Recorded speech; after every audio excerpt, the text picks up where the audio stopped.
Thank you, Director, for being here, and I appreciated my father, as well as some of the others. My father was a Georgia State Trooper for all his life, 30-plus years, so I appreciate your commitment to law enforcement and being a part. I do have just some quick questions that I wanted to go back on. One has to do with an advisory that was put on October 8th. We're dealing with credit cards and the chip issue here.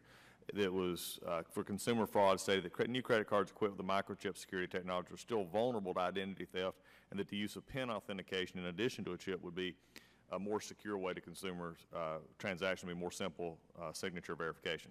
However, within 24 hours, that advisory was taken down, and a few days later issued advisory that no longer included the PINs. Now, it's my understanding Canada, Australia, many other countries have encouraged the PIN authorization because it is, frankly, has a lower fraud rate.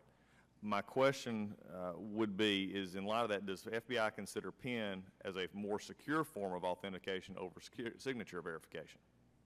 Yeah, I think the experts of the FBI would say that PIN and chip is more secure than PIN and signature.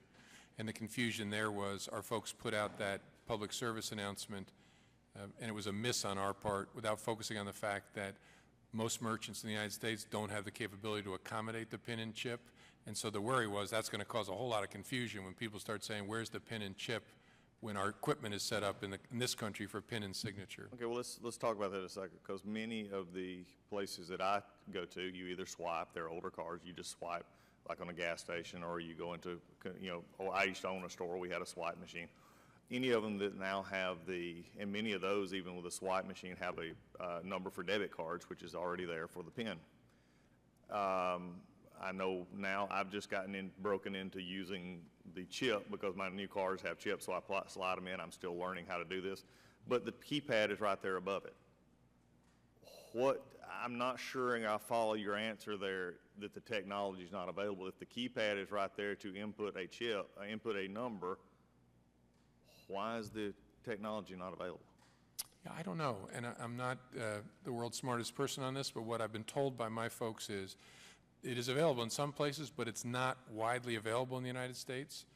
And if I'm wrong about that, we'll correct that. But I'm just going on my own personal. You just and look, my Doug Collins, not just me going to the store, putting my card in. I've rarely found one that is just pure swipe with no keypad. I think, and I was just concerned, and if that's not right, and if you want to go back and look into that, I think the concern came among many that maybe there's also an issue because as a business owner myself, I paid different fees depending on how I did it. Like if a consumer used a credit card or versus a debit card, and I'm just wondering, could that have been an issue because using the PIN typically is a different fee? Was that possibly taken into account? Is the reason for the removal of this and change to say, well, it's not as worrisome as we first thought? No, I think that could be the reason that if I'm right, that the equipment is not widely available in the United States, that people don't have an economic incentive to change. But that was not a factor in why we withdrew the public service announcement.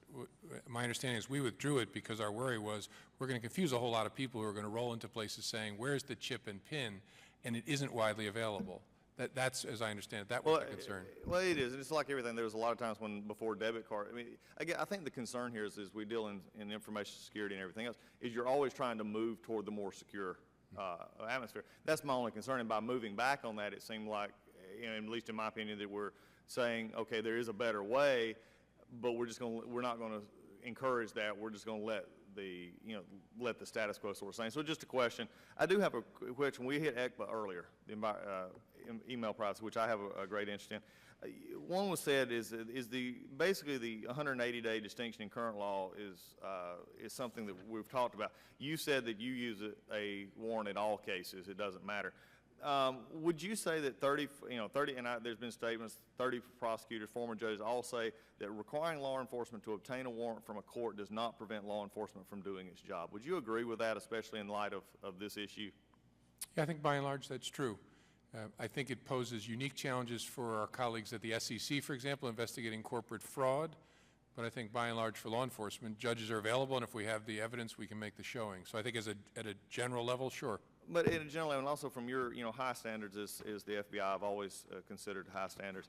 Even the FCC, some of these agencies that are wanted, whether they use it or not, they like it or not.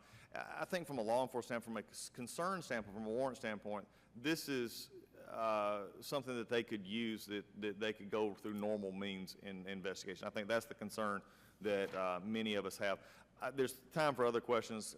The hacking issues with OPM in China. Just a quick question.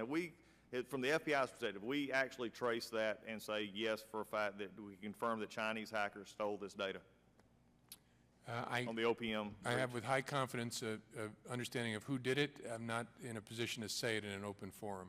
Okay, and maybe we can get back on a different forum and discuss that, because like I said, that is a concern. We can't reward bad behavior, and I'm concerned that's what we're doing. With that, Mr. Chairman, I yield back.